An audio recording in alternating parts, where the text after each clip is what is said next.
우리 함께 고백합니다. 오늘도 우리에겐 은혜가 필요합니다. 네, 다시 한번 고백할까요? 오늘도 우리에겐 은혜가 필요합니다. 아멘. 네, 복록한 말씀을 근거로 오늘도 우리에게 은혜가 필요합니다 라는 제목으로 하나님 말씀 증거하도록 하겠습니다. 요즘 휴가철이죠. 7월 말, 8월 초 많은 분들이 이제 휴가를 가십니다. 제 주변에도 한 달째 여행을 가신 분이 계시고요. 또 가족끼리 또 이렇게 여행 갔다 온 우리 청년들 많이 있는 것 같습니다. 여행에 있어서 가장 중요한 게 뭘까요? 저는 여행에 있어서 가장 중요한 것은 철저한 준비라고 생각합니다. 여행을 자주 가면 일주일에 한 번씩 가면 준비 안 해도 되겠죠. 근데 1년에 한 번 정도 가잖아요. 어떤 사람은 2년에 한 번. 정말 가기 힘든 여행이기 때문에 철저한 준비를 세워야 실패하지 않는다는 것입니다. 몇 번 말씀드렸지만 저희 가족은요 1년에 한 번씩 이제 여행을 다닙니다. 그렇게 된 이유는요, 제가 이제 30살이 딱 돼서 대학교를 뒤늦게 졸업을 했어요. 뒤늦게 대학교를 졸업하고 이제 30살이 딱 됐는데 저희 삶을 돌아보니까 대학도 나왔고 다 컸는데 부모님하고 시간을 보낸 적이 별로 없다는 걸 제가 깨닫게 된 거죠. 뒤늦게 자아성찰했습니다. 그래서 더 이상 이렇게 살아서 안 되겠다. 부모님과 함께 좀 시간을 많이 보내야겠다 싶어서 30살이 되는 딱 그 해부터 부모님과 매년 1년에 한 번씩은 여행을 가야겠다 다짐을 하고요. 올해까지, 아직은 이제 올해는 아직 안 갔네요. 작년까지 매년 이제 성공을 해서 오고 있습니다. 그렇게 계속 여행을 다녔는데 가장 기억나는 여행을 꼽으라면 저에겐 첫 번째 여행입니다. 30살이 되자마자 갔던 여행인데요. 장소는 제주도였습니다. 근데 문제는 30년 만에 처음으로 부모님과 함께 여행을 간 거예요. 그러니까 엄청 역사적인 순간이죠. 저 마음에 엄청 이 여행을 진짜 성공적인 여행으로 만들어야겠다. 어느 누가 봐도 동대방네 자랑할 수 있는 여행으로 만들어야겠다. 그런 비장한 마음이 있었습니다. 그래서 모든 인터넷을 뒤져보고요. 제 후배 중에 제주도에서 이제 올라온 후배가 있었는데 그 후배의 밥을 사주면서 인터뷰를 하면서 어디가 좋냐, 어디가 부모님 가시기 좋냐, 그 사람들 많이 가는데 말고 숨겨진 여행지가 어디냐 이렇게 딱 인터뷰를 해서 철저하게 계획을 짠 거죠. 그렇게 짠 계획이 2박 3일 여행인데요. A4 용지로 4장이었습니다. 글씨는 10포인트예요. 그러니까 새벽 예배 설교보다 더 긴 분량을 제가 이렇게 계획을 짠 거예요. 사실 제가 그렇게 계획적인 사람이 아니거든요. 엄청난 마음을 가지고 있던 거죠. 더 대단한 건 뭐냐면요, 여기서 놀라시면 안 됩니다. 제가 계획했던 그 시간표와 실제 여행의 시간이 거의 오차가 없었어요. 거의 플러스 마이너스 2분 정도밖에 차이가 나지 않았습니다. 제가 제주도를 자주 간 게 아니에요. 고등학교 때 수학여행으로 잠깐 갔다 온 게 마지막이었어요. 전혀 모르는 여행지인데 그렇게 짰다라는 거는 엄청난 준비를 했다는 거죠. 또 다른 말로 하면 엄청 힘든 여행이었다라는 것입니다. 그렇게 계획을 잘 짠 덕분에 조금 몸은 힘들었지만 알차게 여행을 다녀왔어요. 준비를 잘했기 때문에 당황스러운 일을 겪지 않았습니다. 모든 것이 물 흘러가듯이 잘 이루어졌어요. 여러분, 이런 2박 3일 여행, 일주일 정도의 여행은요, 며칠 동안 고민하고 준비를 잘 하면, 계획을 잘 짜면요, 당황하는 일 없이 잘 다녀올 수 있습니다. 그런데 아무리 준비를 해도요, 뜻대로 되지 않는 게 있어요. 아무리 준비를 하고 철저히 계획을 세워도 내 마음처럼 안 되는 게 있습니다. 그게 뭐냐면 바로 우리의 인생입니다. 우리 인생이란 여행은요, 우리가 아무리 철저하게 계획을 짜도 내 뜻대로 되지 않는다라는 거죠. 사실 저희 가족도요, 첫 번째 여행만 준비한 대로 됐지 그 다음 여행부터는요 그러지 않았습니다. 항상 일정 중에 비가 오고 펑크가 나고 혼란스러운 여행을 보냈어요. 우리 인생도 비슷하다는 것입니다. 기껏 계획하고 준비했는데요, 우리 삶 가운데 예상치 않은 비가 올 때가 있어요. 폭풍이 칠 때가 있습니다. 열심히 공부하고 학교를 졸업했는데 학교만 졸업하면 창창대로 딱 열릴 줄 알았는데 취업이 안 되는 거예요.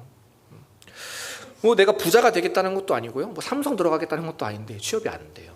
그냥 적당히 먹고 이제 열심히 일하겠다는 마음인데 취업이 잘 되지 않습니다. 간신히 취업을 했어요. 이제 그 직장에서 좀 열심히 일해서 좀 인정받고 좀 이제 사람다운 삶을 살려보려 하는데 직장에서 이제 사람들이 도와주지 않아요. 핍박하고 내가 원하던 일이 아니고 내가 생각하지 않았던 폭풍들이 내 삶에 찾아옵니다. 맑은 날씨만 가득한 직장 생활일 줄 알았는데 비만 내리는 직장 생활이 반복된다는 거예요. 그래도 어떻게든 버텨가면서 열심히 살다가 이제 조금 익숙해져서 이제 좀 편하게 살 수 있나? 이제 좀 편해졌나? 싶은데 이제는요, 내 건강에 비가 내려요. 너만은 죽어도 내 편이라고 생각했는데 이 사람은 끝까지 내 편이겠지? 라고 생각했는데 믿었던 그 사람이 떠나버립니다. 우리 삶 가운데 관계에도 비가 내릴 때가 있다는 거예요. 이곳에 투자하면 절대로 안 망해. 이거 진짜 내가 너한테만 알려주는 건데 이거 무조건 성공하는 곳이야. 덜 먹고 덜 입고 모았던 그 금쪽 같은 돈을 용기 내서 투자했는데 어떻게 돼요? 실패하고 맙니다. 물질에도 비가 내려요. 이 모든 것들 따지고 보면요, 우리 준비가 부족했나요? 그렇지 않다라는 거예요. 항상 우리 건강도, 우리 물질도, 내 삶도 철저한 계획 속에 살아왔는데 예기치 않은 문제가 찾아오더라는 것입니다. 나름대로 철저히 준비하며 살지만 돌아보니까 빗길 인생이라는 거예요. 결국 무슨 말이에요? 아무리 준비해도 불안한 게 바로 우리의 인생이다라는 것입니다. 우리의 준비는요, 늘 불안정하다는 말이에요. 내 계획, 내 생각, 오늘은 그럴듯해 보이죠? 그런데 내일 눈 뜨고 보면 어떻습니까? 내일은요, 또 전혀 상황이 달라져 있어요. 내일이 되면 전혀 다른 일들이 우리 눈앞에 펼쳐집니다. 비바람이 불고 폭풍이 찾아오면요, 내 계획은요, 무용지물이 된다는 거예요. 요즘 폭우로 인해서 많은 피해가 발생했잖아요. 어느 누가 그렇게 될 줄 알았겠습니까? 피해를 입은 사람들이요, 준비가 부족해서 그렇게 됐나요? 그렇지 않다라는 거예요. 그들 모두 각자의 삶에서 최선의 계획과 준비를 하며 살았을 거예요.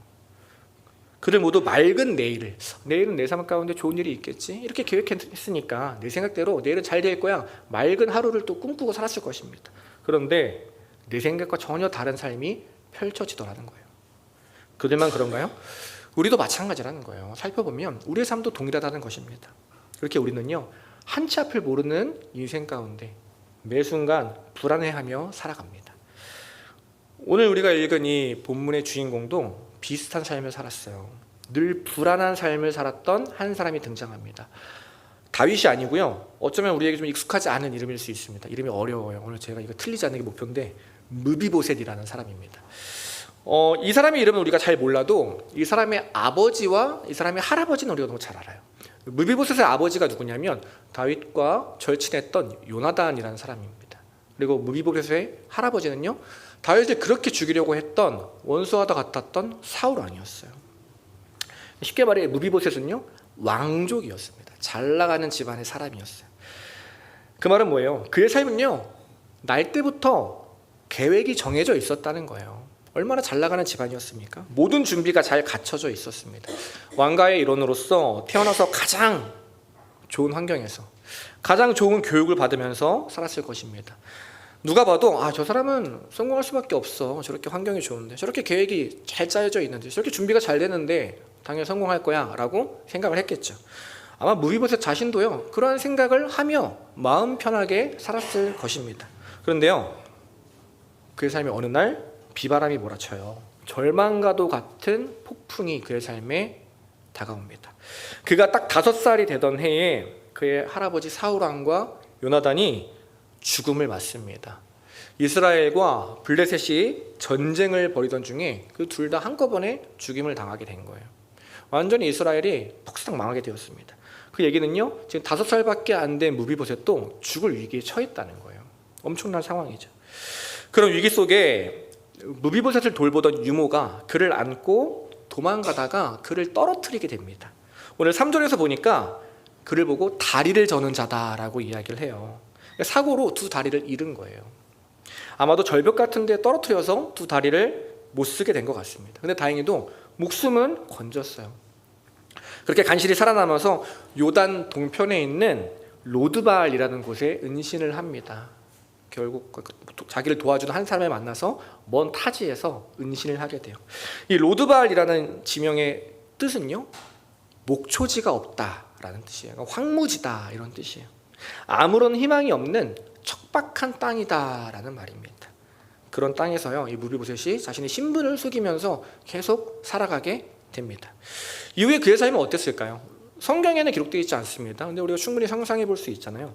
본문에 나오진 않았지만 아마 이 무비보셋의 삶은 단 하루도 속 편한 날이 없었을 것이에요. 내 가정이 깨졌잖아요.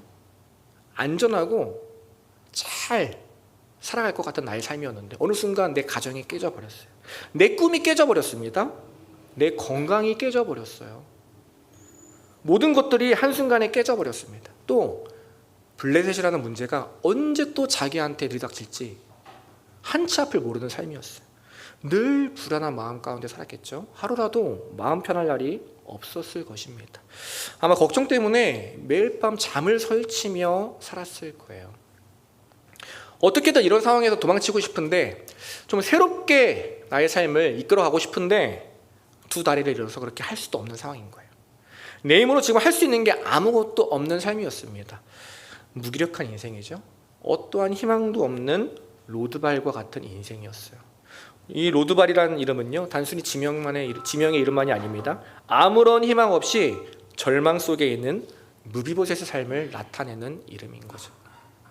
그런데 가만히 돌아보면요, 우리의 인생도 이 로드발처럼 느껴질 때가 있다는 거예요. 아무것도 없는 황무지처럼 느껴질 때가 있다는 거예요. 오늘 이야기는요, 이 무비보셋의 이야기만이 아닙니다. 오늘 이 말씀을 우리에게 주신 이유는요, 우리의 삶도 마찬가지다라는 얘기죠. 만반의 준비를 했지만 늘 깨져버리는 내 계획들, 깨져버린 내 꿈과 소망, 깨져버린 우리 가정들, 이것저것 신경 쓰다가 놓쳐버린 내 건강들, 계속되는 실패로 기반을 잃은 내 생업과 그로 인한 여러 가지 아픔들, 중독들, 정말 잘해보려고 했는데요, 이렇게 살려고 했던 게 아닌데 정말 잘해보려고 했는데 어쩌다 보니까 이렇게 됐다는 거예요. 이제 도저히 내 힘으로 이겨낼 수가 없어요. 너무 힘들죠. 더 이상 내 힘으로 버틸 수가 없습니다. 누구한테 속 시원하게 말을 할 수도 없고요, 답답한 마음은 계속되는 거예요. 어디로 도망치고 싶지만 그럴 수 있는 상황도 안 되는 거죠. 어쩌면 오늘 우리는요, 이 두 다리를 잃어버린 무비보셋과 같은 삶을 살아가고 있을지도 모릅니다. 근데 여러분, 그런 절망과도 같은 무비보셋의 삶에 오늘 반전이 일어납니다. 계속되는 실패와 좌절들로 그 절망에 빠져버린 그의 삶에 하나님이 찾아오세요. 오늘 이 다윗을 통해서 그의 지쳐버린 삶에 은혜를 부어주십니다. 오늘 본문 6절, 7절이에요. 제가 다시 읽겠습니다. 사울의 손자 요나단의 아들 무비보셋이 다윗에게 나와 그 앞에 엎드려 절하매 다윗이 이르되 무비보셋이여 하니 그가 이르기를 보소서 당신의 종이니이다. 다윗이 그에게 이르되 무서워하지 말라. 내가 반드시 내 아버지 요나단으로 말미암아 너에게 은총을 베풀리라 라고 이야기합니다. 다윗이 누구예요? 무비보셋에게 다윗은요, 자신의 할아버지인 사울왕이 끝까지 죽이려고 했던 사람이에요. 아마 무비보셋이 크면서 그 이야기를 계속 들었을 거예요. 저 블레셋도 위험하지만 다윗에게 잡혀봐도 당신은 위험할 것입니다. 당신의 할아버지가 다윗을 계속 죽이려고 했어요. 그러니 당신은 절대로 당신의 신분을 들키면 안 됩니다. 늘 조심하며 살아야 합니다. 그런 이야기를 들으며 살았겠죠. 어떻게든 살아보려고 꽁꽁 숨어 살았는데요, 어떻게든 숨얼떡이면서 간신히 버티며 살았는데, 그러면 좀 나아질 줄 알았는데 오히려 지금 죽을 위기에 처한 거예요. 다윗 앞에 딱 오게 되었습니다. 모든 것이 끝났다고 생각했겠죠. 아, 나 이대로 죽는구나. 이게 버티며 살았는데 역시나 내 삶이 이렇지. 그래서 무비보셋은요, 다윗 앞에 고개를 들지 못하고 바닥만 바라보고 있는 거예요. 절망 가운데 있습니다. 그때 무비보셋을 향해서 다윗이 이렇게 얘기하는 거예요. 누구도 예상하지 못한 말을 합니다. 무서워하지 말아라. 내가 너에게 은총을 베풀 것이다. 겁내지 마라. 내가 오늘 너에게 은혜를 베풀 것이다. 그러니 고개를 들어라 이야기를 하는 거예요. 이제 다 끝났다. 나는 이제 죽게 됐다. 그렇게만 생각하던 이 무비보셋에게 다가온 첫 마디는요, 두려워하지 말라는 말이에요. 이제 내가 너를 책임져 주겠다라는 말이었습니다. 성경을 보면요, 우리가 잘 아는 수많은 성경의 용사들, 신앙의 선배들이 등장합니다. 근데 그 모든 인물들이요, 하나님 말씀 붙들고 살아가다가 늘 성공만 했던 건 아니었어요. 그 삶에 내 힘으로 감당할 수 없는 문제를 경험하게 돼요. 모세도 그렇고요, 여호수아도 그렇고, 기드온도 그렇고, 엘리야도 그랬습니다. 그리고 예수님의 제자들도 다 마찬가지였어요. 그들이 가장 두려운 상황에서 떨고 있을 때, 내 힘으로 해결할 수 없는 문제 가운데 고민하고 있을 때, 가장 최악의 상황 가운데 놓여 있을 때, 하나님이 그들에게 가장 먼저 하셨던 말씀은요, 너 그러니까 왜 내 말 듣지 않았어? 너 왜 그렇게 살았니? 그래서 너가 그런 거야. 이런 말이 아니었어요. 하나님이 그들에게 가장 먼저 하신 말씀은요, 그동안 많이 힘들었지. 그동안 애썼다. 얼마나 힘들었니? 이제 더 이상 두려워하지 말아라. 내가 너와 함께 할 것이다 이젠 내가 너의 삶을 책임져 줄 것이다 라는 말이었습니다. 우리가 어떤 상황에 처해도요, 어떤 어려움 가운데 넘어져도 우리가 다시 일어날 수 있는 힘의 근거는요, 나의 탄탄한 계획이 아니에요. 나의 어떤 의지가 아닙니다. 나의 열심을 다한 노력이 아니에요. 더 이상 혼자 애쓰지 마라, 더 이상 두려워하지 마라, 내가 너와 함께 하겠다 말씀하시는 하나님의 음성 때문입니다. 그 하나님의 은혜가 있기 때문에, 그 하나님의 음성이 있기 때문에, 그 하나님의 사랑이 있기 때문에 우리는요, 넘어져도 다시 시작할 수 있는 거예요. 늘 최악의 상황을 상상하면서요, 평생 두려움 가운데 살았더니 무비보셋에게 다윗이 했던 말, 너 그동안 얼마나 힘들었니? 너 숨어 살면서 얼마나 힘들었어? 얼마나 놀랬어? 너의 아버지, 너의 할아버지 갑작스럽게 다 죽었잖아. 너 사고당해서 너 2다리도 못 쓰게 됐잖아. 평생을 얼마나 애쓰면서 살았니? 얼마나 쥐죽은 듯이 살았니? 이제 마음 푹 놓아도 된다. 염려하지 않아도 된다. 얼마나 너 머리 바쁘게 살았어. 얼마나 고민하면서 살았어. 이제는 내가 너의 인생을 책임질 거야. 내가 너에게 필요한 모든 것을 허락해 줄 거다 말하고 있는 거예요. 무비보셋은요, 더 이상 내 힘으로는 살아갈 수 없는 사람이었습니다. 아무런 희망이 없는 사람이었어요. 그런 무비보셋에게 필요한 것은요, 오직 은혜 하나였습니다. 하나님의 은혜만이 필요했어요. 아무것도 받을 자격이 없는 사람, 아무것도 한 게 없는 사람, 되갚을 능력조차 없는 사람에게 주어지는 것이 바로 하나님의 은혜입니다. 오늘 무비보셋에게 필요했던 것은요, 오직 하나님의 은혜였습니다. 그리고 우리도 마찬가지죠. 이 땅에서 지금 무비보셋처럼 살아가는 우리들에게도, 우리에게 삶에도 필요한 것은요, 더 많은 계획과 능력과 물질이 아니에요. 오직 하나님의 은혜입니다. 오늘도 우리에게는요, 하나님의 은혜가 필요하다는 거예요. 하나님의 은혜만이 오늘도 우리를 살아갈 수 있게 만들기 때문입니다. 혹시나 지금까지 그렇게 생각하시는 분은 없겠죠. 내 힘으로 살아왔다라고 생각하시는 분 계신가요? 우리는 너무 잘 알아요. 그렇지 않습니다. 우리는 그럴 수 있는 존재가 아니에요. 우리는요, 하나님의 은혜가 아니라면 지금까지 단 한순간도 살아오지 못하는 존재였습니다.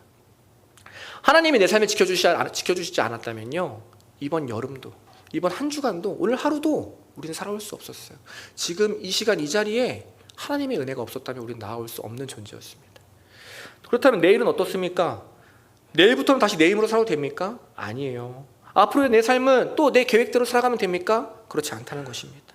아직도 그 삶이 가장 안전하다고 생각한다면 그것은요, 큰 착각이라는 것이에요. 우리는 그럴 수 있는 존재가 아니에요. 우리는 이제 깨달아야 됩니다. 아, 내 힘으로 살아가는 삶은 넘어지는 삶이구나. 애쓰는 삶이구나. 우리에게 필요한 것은 더 많은 계획과 준비가 아니구나. 하나님의 은혜가 필요하구나. 오늘도 나에게 필요한 것은 하나님의 은혜구나. 오늘도 우리 가족에게 필요한 것은 하나님의 은혜구나. 하나님을 믿지 않는 내 가족이라 할지라도 그 사람에게 오늘 필요한 것은 하나님의 은혜구나. 우리는 이것을 반드시 기억해야 합니다. 저는 우리 모두가요, 이 다윗을 만나기 전에 무비보셋처럼 늘 조마조마하고 늘 두렵고 내일을 걱정하는 그런 불안한 그런 삶이 아니라요, 다윗을 만나고 나서 이제 모든 것을 내려놓고 그동안에 내가 겪었던 모든 눈물과 아픔 다 쏟아내고 얼마나 그 마음 편했겠어요. 내가 힘들었습니다. 감사합니다. 걱정과 두려움이 아니라 평안과 소망으로 살아가는 하나님의 백성 되기를 간절히 소망합니다. 날마다 내 힘이 아니라 하나님이 주시는 은혜로 마음 편하게 살아가는 하나님의 백성, 우리 모든 성도님들 되시기를 간절히 소망합니다. 그렇다면 그 은혜, 나를 다시 살려주신 그 하나님의 은혜, 우리가 어떻게 누리며 살아갈 수 있는가? 어떤 사람에게 하나님의 은혜를 허락하여 주시나? 오늘 딱 한 가지 나누려고 합니다. 은혜는요, 하나님의 은혜는 겸손한 자에게 임한다는 것이에요. 낮은 자에게 임한다는 것입니다. 너무나 당연한 이치겠죠. 강물도요, 낮은 곳으로 흐르기 마련입니다. 하나님의 은혜도 마찬가지예요. 높은 곳이 아니라 낮은 자에게, 낮은 곳으로 흐릅니다. 하나님은요, 교만한 자를 대적하시고요, 겸손한 자에게 은혜를 베푸시는 분이기 때문이에요. 오늘 다윗에게 은혜를 받았던 이 무비보셋이라는 사람은요, 누구보다 겸손한 사람이었습니다. 8절을 보니까 그게 다윗에게 이렇게 얘기해요. 왜 죽은 개 같은 나를 돌아보십니까? 아니 왜 죽은 개 같은 나에게 이런 은혜를 베푸십니까? 라고 이야기를 하는 거예요. 자신을요 죽은 개라고 이야기합니다. 아니 이래 보여도 내가 왕족인데, 내가 이스라엘 왕족이었는데, 왕년에 꽤 잘 나갔는데, 그렇게 말하는 것이 아니라 나는 그냥 개도 아니고요 죽은 개와 같습니다 라고 이야기하는 거예요. 지금 철저하게 낮아진 자신의 마음을 표현하고 있는 거예요. 더 이상 내가 힘으로는 아무것도 할 수 없습니다. 난 죽은 개와 같습니다. 그렇게 낮아졌더니 더 이상 아무것도 아닌 그 자리에 그의 삶에 하나님의 은혜가 흘러 들어오기 시작합니다. 이와 비슷한 이야기가 있잖아요. 우리가 잘 아는 말씀이에요. 마가복음 7장을 보면 한 여인이 등장합니다. 우린 그를요 수로보니게 여인이라고도 부릅니다. 귀신 들린 어린 딸로 인해서 이 가정에 늘 아픔이 가득 차 있었어요. 이 어머니의 마음이 얼마나 아팠을까요? 어린 딸을 돌봐야 하기에 다른 일을 할 수도 없었습니다. 평생 딸을 이렇게 낳았다는 죄책감으로 살았을 거예요. 한순간도 마음 편할 날이 없었겠죠. 근데 그 여인에게 어느 날 기쁜 소식이 들려와요. 예수라는 사람이 귀신을 내쫓고 병도 고친다는 소식이 들려옵니다. 내 힘으로 할 수 있는 것이 아무것도 없었는데 이 사람이 그냥 가만히 있었을까요? 여러 사람을 찾아봤겠죠. 할 수 있는 최선의 방법을 다 찾아봤겠죠. 그래도 안 됐다는 거예요. 그러니까 예수님을 찾아가요. 예수님 발 아래 엎드려서 제발 나의 귀신 들린 이 딸을 고쳐주십시오 간절히 애원합니다. 근데요 놀라운 게 예수님이 다른 때와 달리 쉽게 고쳐주지 않으세요. 매정하게 그냥 가라고 말씀하십니다. 근데 그때 이 여인이 이렇게 이야기해요. 주님, 상 아래에 있는 개들도 아이들이 먹던 부스러기를 먹습니다. 저에게 그런 부스러기 은혜라도 허락하여 주십시오. 저에게 그 개들이 누리는 부스러기 은혜라도 허락하여 주십시오라고 이야기하는 거예요. 어린 딸을 고치기 위해서 자기 스스로 개가 되었습니다. 이게 무슨 말이에요? 이제 더 이상 나는 아무것도 의지하지 않겠다는 거예요. 개가 오직 주인만 바라보는 것처럼, 개가 주인이 흘린 음식을 먹기 위해서 그 주인의 손만 바라보는 것처럼 이제는 다른 것이 아니라 오직 내 앞에 계신 주님만을 바라보겠습니다. 주님의 손만 바라보겠습니다. 나에게는 더 이상 다른 희망이 없습니다. 주님, 나는 개와 같습니다. 저에게 은혜를 베풀어 주세요 라고 이야기하는 거죠. 그 은혜 없이는 아무것도 할 수 없다는 그 고백 가운데 결국 예수님은요 그녀의 바짝 엎드린 그 겸손함을 보시고 은혜를 베풀어 주셔서요 어린 딸을 고치게 하십니다. 내가 스스로 낮아지니까 하나님이 은혜를 주셨어요. 그녀를 가장 높은 곳으로 높여주셨어요. 가장 낮은 곳으로 내려가니까요 절망이 소망으로 변화되었습니다. 가장 낮은 곳으로 내려가니까 주님 앞에 바짝 엎드리니까 나의 수치가 영광으로 변화되었습니다. 이것이 하나님의 방법이라는 거예요. 결국 무슨 말인가요? 가장 낮은 자에게 하나님이 생명을 주신다는 거예요. 가장 낮은 자에게 겸손한 그 마음에 하나님의 은혜가 흘러간다는 말입니다. 그렇다면 겸손이 뭐예요? 성경은 겸손을요 가난한 것이라고 이야기합니다. 복음서를 보면요 심령이 가난한 자가 복이 있다 이야기해요. 팔복의 첫 번째 복을 이렇게 이야기합니다. 누가복음에서는요 아예 이렇게 얘기해요. 가난한 자가 복이 있는 자다. 가난이 복이다 이야기하는 거예요. 사실 이제 가난이 복이다 하면 잘 안 와닿잖아요. 그냥 교회에서 우리끼리 그냥 하는 그냥 이게 우리만의 비밀 언어, 암구어처럼 느껴질 때가 많습니다. 근데 진짜 한번 우리가 살펴보자는 거예요. 우리 삶을 돌아보자는 거예요. 사람이 언제 간절해지나요? 우리가 가장 간절할 때가 언제예요? 우리가 언제 기도 소리가 커집니까? 언제 하나님 붙드나요? 내 삶에 문제가 있을 때예요.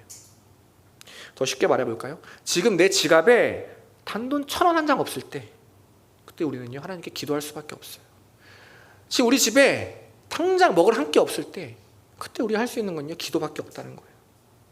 반대로 우리는 언제 느슨해집니까? 통장의 잔고가 넉넉하고 배가 부르고 내 삶이 안정될 때, 그때 우리는요 하나님을 놓쳐요. 겸손이 사라집니다. 가난은요 물질의 부족만을 말하지 않습니다. 심령이 가난하다 말하는 거예요. 무슨 말이에요? 마음을 보시는 거예요. 마음이 가난해야 한다 말하는 거예요. 한 청년이요 주일에 함께 은혜를 나눴는데 눈물을 흘리면서 고백을 해요. 직장에서 만나는 사람들 사랑하고 싶은데 말씀 들으면 사랑하라고 말씀해 주시는데, 그리고 나도 그렇게 하고 싶은데 그게 너무 힘들다는 거예요. 너무 아프다는 거예요. 우리는요 이 고백이 그 청년만의 고백이 아니잖아요. 우리는 당장 내 앞에 있는 사람을 사랑하는 것도 힘들어합니다.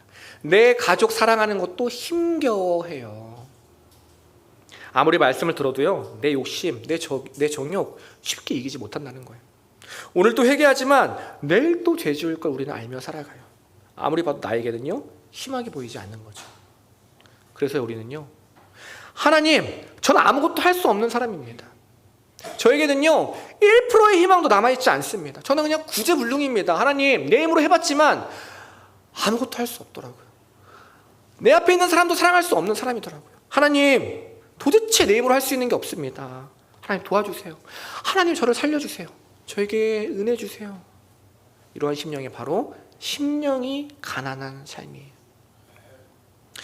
우리의 삶이 정말 위험할 때가 언제입니까? 가난할 때가 아니에요. 오히려 교회 좀 잘 다니고요, 신앙생활 남들보다 좀 괜찮게 하는 것 같고, 맡겨진 자리에서 인정받고 남들이 저 사람 참 믿음 좋다 이야기할 때, 그때가 가장 위험할 때입니다.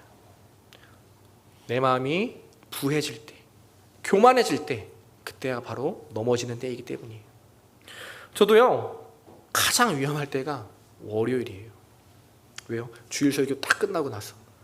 참 부끄러운 얘기죠. 토요일 밤에는요 그렇게 사람이 간절해집니다. 하나님 저 살려주셔야 됩니다. 하나님 저 이대로 죽습니다. 살려주세요. 그렇게 간절한데, 그렇게 토요일 밤에 하나님 찾아놓고요, 주일 저녁만 되면 모든 걸 다 가진 사람처럼 살아가요. 끝났다, 다 이뤘다. 월요일 되면요 또 내 생각, 내 습관대로 살아간다는 거예요. 그래서 월요일에요 가장 많이 넘어져요. 그래서 월요일에 가장 많이 상처 줍니다. 그래서 월요일에 가장 많이 사랑에 실패해요. 교만해졌기 때문이에요. 물질의 부자도 위험하지만요, 마음의 부자는 더 위험합니다. 부자는요 절대 복이 아니에요. 부자가 되면 교만해집니다. 내 생각으로 가득 차면요 사람과 멀어지고요, 하나님과 멀어지게 되는 거예요. 그러니 혹시 지금 내 마음이 겸손하지 않다면, 하나님 앞에 가난함이 아니라 부함으로 차 있다면, 내 생각과 내 계획으로 아직도 내 마음이 가득 차 있다면, 우리가 해야 할 일이 딱 하나입니다. 빨리 엎드리는 거예요. 하나님, 이것으로 내가 살아갈 수 없습니다. 다 내려놓습니다. 하나님, 나는 개와 같은 사람입니다. 내가 붙들고 있는 것은 아무것도 할 수 없습니다. 그래야 살아나요. 그 마음 가운데 하나님이 은혜를 허락하여 주십니다. 사랑하는 여러분, 우리 모두는요 무비보셋과 같은 사람들이에요. 이름도 없는 사람, 내 생각과 계획으로만 살아가던 사람, 죄의 대가로 날마다 두려움 떨며 살아가던 사람, 절망 가운데 살다가 죽은 개처럼 살던 사람, 바로 그런 사람들이 저와 여러분입니다. 그런 우리를요, 그렇게 희망 없는 우리를 예수님께서 은혜의 자리로 불러주셨습니다. 오늘 이 시간에도 그런 우리를 외면하지 않고 포기하지 않고 다시 은혜의 자리로 불러주신 거예요. 척박한 로드발이 아니라 풍성한 왕의 식탁으로 불러주십니다. 그리고 우리를요 먹이시고요, 입히시고 회복시켜 주세요. 더 이상 혼자 애쓰고 살아가는 삶이 아니라 하나님이 책임지시는 삶으로 우리를 초대하십니다. 왜요? 그래야 살아나기 때문이에요. 그래야 평안을 누리며 살아가기 때문이에요. 그래야 우리 삶이 회복되기 때문입니다. 그래서 오늘도 우리 모두에겐 하나님의 은혜가 필요합니다. 오늘 말씀을 정리합니다. 오늘 이 무비보셋에게 주셨던 하나님의 은혜가 오늘 우리의 삶에도 충만하게 임하기를 간절히 소망합니다. 죽은 개라는 그 태도, 주님 난 아무것도 아닙니다 라는 그 낮은 자의 마음에 하나님의 은혜가 임합니다. 겸손한 마음, 가난한 마음에 하나님의 복이 임해요. 혹시 내가 물질도 그렇지만 내 마음이 부자라면, 아직도 내 것으로 가득 차 있다면 이 시간 우리가 할 것은 엎드리는 것입니다. 마음이라도 가난해야 그 삶 가운데 하나님의 은혜가 임하기 때문이에요. 은혜의 삶은요 하나님의 수준으로 우리의 삶을 바꿔줍니다. 절망이 아니라 소망의 삶으로 회복시켜줘요. 기쁨과 안정의 삶으로 우리를 회복시켜 주십니다. 하나님이 일하시기 때문이에요. 하나님이 공급하시기 때문입니다. 날마다 하나님이 책임져 주시기 때문입니다. 그래서 성도는요 날마다 그 은혜를 누리며 하나님이 주시는 승리를 경험하며 살아갑니다. 오늘 무비보셋처럼 하나님 앞에 바짝 엎드리는 저 여러분들을 소망합니다. 아무것도 생각하지 않고요, 오늘 이 시간 기도할 때 오직 주님만 바라보는 그 개와 같은 마음으로 하나님 제발 저를 도와주십시오. 계속해서 기도하는데 해결되지 않는 문제들이 있습니다. 계속해서 내가 놓지 못하는 미련이 있습니다. 하나님 이거 내 힘으로 할 수 없어요. 하나님 도와주셔야 됩니다. 하나님이 은혜 허락하여 주셔야 됩니다. 이 시간 간절하게 하나님 앞에 엎드리고 하나님의 은혜를 사모하고 하나님께 기도하는 저 여러분 되길 소망합니다. 그때 오늘 이곳이요 은혜와 기적이 임하는 자리가 될 것입니다. 그 은혜를 가득 누리고 회복을 경험하는 저와 여러분 하나님의 백성 되시기를 간절히 소망합니다. 기도하겠습니다. 하나님, 오늘도 우리에게는 하나님의 은혜가 필요합니다. 오늘 이 저녁에도 우리에게는 십자가의 은혜가 필요합니다. 오늘 들은 이 말씀 단순한 지식으로 그치지 않게 하여 주옵소서. 단순히 감정만 뒤흔들고 멈추지 않게 하여 주옵소서.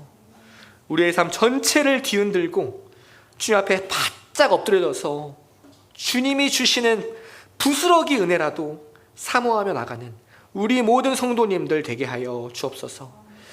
내 힘으로 살아가지 않고 예수 그리스도 십자가의 능력과 은혜를 의지하며 살아가는 하나님의 백성 되게 하여 주옵소서. 우리의 삶을 책임지시고 은혜로 인도하여 주실 주님을 찬양합니다. 우리를 끝까지 사랑으로 인도하시는 예수님의 이름으로 감사하며 기도드립니다. 아멘.